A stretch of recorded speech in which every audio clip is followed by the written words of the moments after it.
Oke.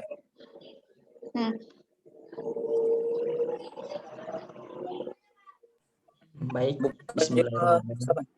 Assalamualaikum warahmatullahi wabarakatuh. Waalaikumsalam warahmatullahi wabarakatuh. Ya baik, sebelumnya perkenalkan nama saya Sa'ban Haris Sigit Muntala. Jadi di sini kami akan mempresentasikan hasil kerja kelompok kami, kelompok 4. Pemateri pertama akan dibawakan oleh Saudara Zulkarnain Datau. Kepada Zulkarnain Datau, dipersilahkan.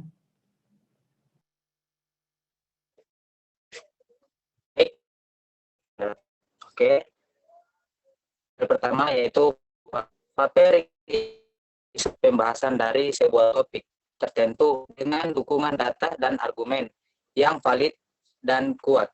Penulisan paper artinya menghasilkan pembahasan tentang suatu topik tertentu yang didukung dengan argumen yang cukup kuat.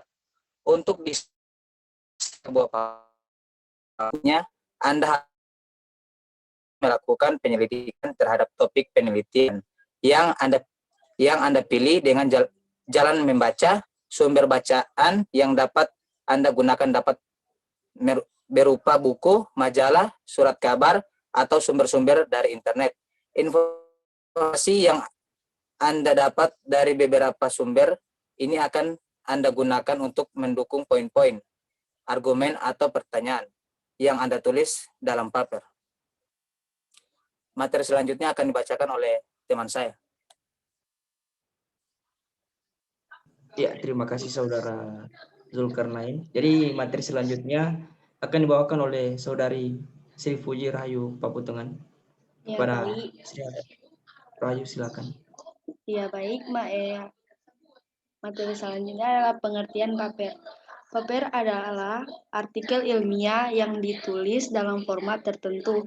Biasanya paper merupakan hasil penelitian baru, tapi paper juga biasanya merupakan hasil review dari penelitian yang sudah ada sebelumnya. Adapun pengertian paper menurut para ahli.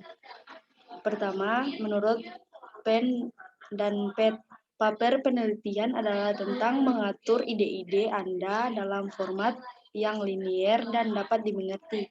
Yang kedua, menurut Esai Shard, paper penelitian adalah karya tulis yang melibatkan proses penelitian, pemikiran kritis, evaluasi, sumber, komposisi, dan organisasi. Selanjutnya saya serahkan kepada teman saya. Ya, terima kasih Sri Puji. Materi selanjutnya yaitu tentang macam-macam paper akan dibawakan oleh Rahmiati Grisa. Kepada Rahmiati dipersilahkan. Selanjutnya materi macam-macam paper. Yang pertama, paper argumentif menyajikan dua sisi masalah kontroversial dalam satu makalah. Paper argumentatif yang baik akan menyertakan kutipan dalam teks dari para peneliti yang menyajikan fakta-fakta logis dari kedua sisi masalah dan akan menyimpulkan dengan penulis menganalisis pro dan kontra dari setiap argumen. Yang kedua, paper analitik juga mencakup informasi dari berbagai sumber, tetapi paper ini berfokus dalam menganalisis berbagai sudut pandang yang diwakili dari sudut pandang faktual daripada pendapat. Yang ketiga, paper definisi. Paper definisi ini menggambarkan topik dari sudut pandang faktual yang biasanya tanpa penulis, meskipun paper jenis ini akan mencakup fakta dari berbagai sumber. Informasi ini dibiarkan tidak dianalisis dan adanya berisi fakta aktual yang ditemukan dalam penulisan penelitian lain. Selanjutnya, paper komparatif dan kontras adalah paper komparatif dan kontras. Biasanya paper ini digunakan dalam bidang sastra, dipakai untuk membandingkan dua penulis atau cerita dengan genre tertentu. Namun tidak menutup kemungkinan paper jenis ini digunakan pula untuk ilmu sosial. Yang kelima, paper sebab akibat. Sesuai dengan namanya, paper ini mengulas tentang kemungkinan dari tindakan atau kebijakan tertentu. Paper berisi tentang sebab akibat terjadinya sesuatu. Paper ini sering dipakai dalam bidang bisnis dan pendidikan. Yang keenam, paper interpretatif. Paper ini kerap dibutuhkan oleh pendidikan di bidang sastra, humaniora, dan ilmu sosial. Sebagai tenaga pendidik, dosen biasanya meminta mahasiswa menulis paper interpretatif dengan menggunakan teori yang dipelajari untuk menganalisis studi kasus yang telah ditentukan. Yang terakhir, laporan. Laporan juga tergolong paper. Contohnya ada laporan penelitian. Apabila kamu diberi tugas menulis laporan penelitian, maka hal tersebut sama dengan kamu menulis paper. Laporan berisi ringkasan tentang suatu topik atau penelitian. Isinya mulai dari identifikasi masalah utama, uraian unsur masalah, sampai rekomendasi untuk mengatasi masalah. Selain itu, laporan ditulis dengan data pendukung sehingga laporan semakin valid. Sekian dari saya, selanjutnya akan dilanjutkan oleh rekan saya. Terima kasih. Ya, terima kasih Saudari Rahmiati Igrisa. Kemudian materi selanjutnya akan dibawakan oleh Hasrawati. Kepada Hasrawati dipersilahkan. Oke, baik. Terima kasih. Assalamualaikum warahmatullahi wabarakatuh. Di sini saya akan menjelaskan materi berikutnya, yaitu struktur penulisan paper. Yang pertama, judul dan nama penulis. Setiap tulisan pasti memiliki judul dan nama penulis. Begitu pula pada sebuah paper yang harus diberi judul dan disertai dengan mencantumkan nama penulisnya. Untuk keperluan tugas kuliah, biasanya halaman judul dalam sebuah paper selain nama dilengkapi juga dengan NIM, nama fakultas, nama universitas, dan tahun pembuatan. Berikutnya ada abstrak. Terus abstrak ini merupakan rangkuman dari keseluruhan paper yang sudah dibuat. Abstrak berupa ringkasan dalam satu paragraf panjang, dan biasanya butuh satu lembar halaman untuk memenuhi abstrak hingga menjadi sangat singkat dan jelas. Berikutnya, pendahuluan. Nah, pendahuluan dalam sebuah paper biasanya berisi tentang garis besar permasalahan yang akan dibahas dalam sebuah paper. Pendahuluan biasanya berisi hal-hal berikut seperti deskripsi yang jelas tentang permasalahan pada tujuan dari pembuatan paper tersebut. Yang kedua, motivasi kenapa permasalahan ini penting, menantang, dan menarik untuk dibahas. Yang ketiga, skop yang berikut yang berisi review singkat yang jelas mengenai penelitian sebelumnya, sehingga dia menjadi dasar penelitian kita. Yang keempat, tujuan gap atau masalah yang ada pada penelitian sebelumnya.